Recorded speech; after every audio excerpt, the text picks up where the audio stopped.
सूरज की पहली किरणों ने घने जंगल के ऊपर एक सुनहरी चादर बिछा दी थी। हवा में पेड़ों की पत्तियों की सरसराहट और दूर कहीं बहती नदी की मधुर कल-कल ध्वनि जंगल के संगीत को संजीवनी दे रही थी। उसी शांत वातावरण में एक विशाल और गौरवशाली बाघ धीरे-धीरे पेड़ों के बीच से होकर गुजर रहा था। उसकी चाल में शांति थी, आंखों में गहराई और मन में एक अजीब सी संतुष्टि।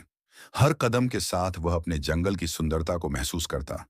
हरे भरे पेड़, जंगली फूलों की महक, उड़ती तितलियों की चपलता और पक्षियों की चहचहाहट, ये उसका घर था, उसकी दुनिया, जहां वह स्वतंत्र था, निडर था। लेकिन जैसे ही वह एक पुराने बड़ के पेड़ के पास पहुंचा, अचानक एक तीव्र आवाज हुई। ठाक! एक जाल बिछ चुका था और उसके अगले ही पल बाघ उसमें फंस गया। पहले तो उसे कुछ समझ नहीं आया। उसने दहाड़ मारी, छटपटाया, लेकिन रस्सियों ने उसे कसकर बांध लिया। पेड़ों के पीछे से एक आदमी निकला, एक शिकारी जिसकी आंखों में लोभ था और चेहरे पर क्रूरता। बाघ की आंखों में अब डर था, क्रोध था और सबसे ज्यादा था अविश्वास। क्या इंसान इतना निर्दयी हो सकता है? उसकी आंखें जैसे पूछ रही थीं। जहां एक और बाघ हमेशा जंगल की रक्षा करता था, वहीं आज उसका ही जीवन खतरे में था। उस प्राणी के हाथों जिसने इस धरती को बांटना नहीं, निगलना सीखा है।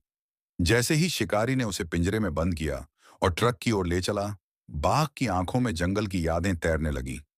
वह नदी, वो हवा, वो पेड़ जिनकी छांव में उसने दिन बिताए, वो आजादी जो अब शायद कभी न मिल सके। ये कहानी सिर्फ एक बाघ की नहीं है, ये उन हजारों जानवरों की कहानी है जो हर दिन इंसानी लालच की बलि चढ़ जाते हैं। प्रकृति हमें जीवन देती है, शुद्ध हवा, पानी, भोजन, और बदले में हम उसे क्या देते हैं? शिकारी, जंगल की कटाई और विलुप्त होते जीव। यदि हम अब भी न जागें, तो एक दिन सिर्फ किताबों में रह जाएंगे ये बाघ, शेर, हाथी और जंगल। वन्य जीव संरक्षण केवल एक जिम्मेदारी नहीं, बल्कि हमारी नैतिक जिम्मेदारी है, ताकि आने वाली पीढ़ियां भी इस धरती की खूबसूरती देख सकें, महसूस कर सकें और सीख सकें कि असली ताकत विनम्रता और संतुलन में है, न कि वर्चस्व में। संरक्षण कीजिए, क्योंकि जंगलों की दहाड़ अब हमारी आवाज बन गई है।